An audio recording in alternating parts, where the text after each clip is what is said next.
dan melakukan edit serta manipulasi digital terhadap dokumen ijazah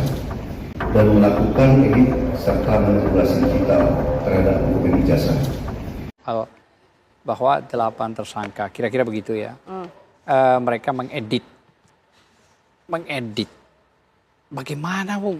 Belum ada proses perkara ini berjalan, kok dibilang mengedit? Itu kan nggak tepat itu. Padahal kalau memang bicara mengedit, editan yang mana ditunjukkan? Itu kalau harus fair menyampaikan. Saya nggak ngerti Pak Asep ini sebagai jenderal, karena baru atau apa, saya nggak tahu. Mungkin belum terima masukan dari anak buah, saya nggak tahu juga ya mungkin.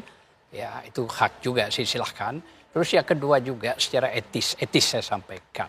Selama ini saya melihat proses tindak pidana itu jarang sekali, ya kalau tidak pidana biasa seperti inilah ya, krimum ini ya, Kapolres itu langsung menyuarakan kepada publik, apalagi ini Kapolda, bahwa ini harus, kenapa sih serahkan aja sama Kombes saja, gak usah Kapolda yang artinya menyampaikan. Tapi secara substansi penetapan tersangkanya gimana ya, responnya, makanya Bang Azam? saya urut dulu.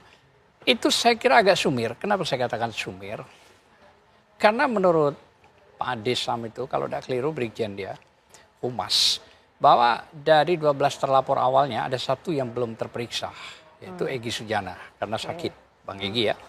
Nah kita melengkapi itu dia. Lah belum ada pemeriksaan, dipaksakan sekarang 8 tersangka. Jadi harusnya ada pemeriksaan terhadap iya dulu, dong, satu Egy Sujana itu. dulu. Iya. Yang kedua, equality before, ya harusnya apa yang kita ajukan ahli diterima dulu untuk diperiksa. Gitu loh. Memang tidak ada yang diterima, Bang? Ya belum ada pemeriksaan apa-apa. Oke. Nah untuk mengimbangi maksud saya, setelah ahli dari kita yang kita ajukan diperiksa, baru silahkan digelar. Nah setelah digelar mungkin muncullah 8 orang sebagai tersangka, masih oke. Tapi ini juga sentilan bagi Kapolda, jadi jangan bilang mengedit. Nggak ada yang diedit itu. Kalau mau bicara diedit, pertama kali ya Sandi itu, yang dari PSI itu, yang mengupload, ya itulah yang harus diperiksa dan diproses. Nah, sekarang kalau bicara edit yang mana? Siapa yang mengedit gitu loh ya. Jadi menurut Bang Azam, apa poin yang membuat penetapan ke-8 orang tersangka ini tidak pas oleh pihak kepolisian? Iya dong, karena apa? Tidak ada keterbukaan. Jadi jangan pokoknya, jangan asal gitu loh ya. Nah jadi apalagi beberapa advokat yang menjadi di situ seperti Bang Egy belum diperiksa. Apalagi kaitan yang dulu tanggal 9 bulan 12 melaporkan tapi diarahkan ke Dumas, ada pasal yang mengatur bahwa kalau orang melaporkan, laporan itu dulu dituntaskan. Jangan orang yang menjadi terlapor di laporan Mabes Polri dimunculkan, dikebut sedemikian rupa, menetapkan klarifikasi saksi dan sekarang menjadi tersangka.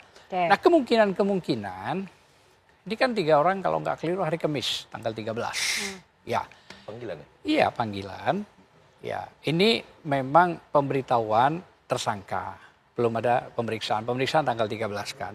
Nah kita akan mengajukan ahli untuk menindaklanjuti. Tolong dong periksa dulu ahli kita. Jangan ditetapkan gitu. tersangka dulu. Itu gak terserah nanti. Tapi ahli kita periksa dulu dong. Nah supaya balance, itu yang disebut equality before the law. Jangan semua ditabrak. Gitu. Kalau semua ditabrak, gimana ini proses hukum gitu. Jangan pokoknya. Baik, mungkin ke Bang Aristo dulu. Bang, melihat tadi beberapa poin yang menurut pihak Roy Suryo CS ini tidak tepat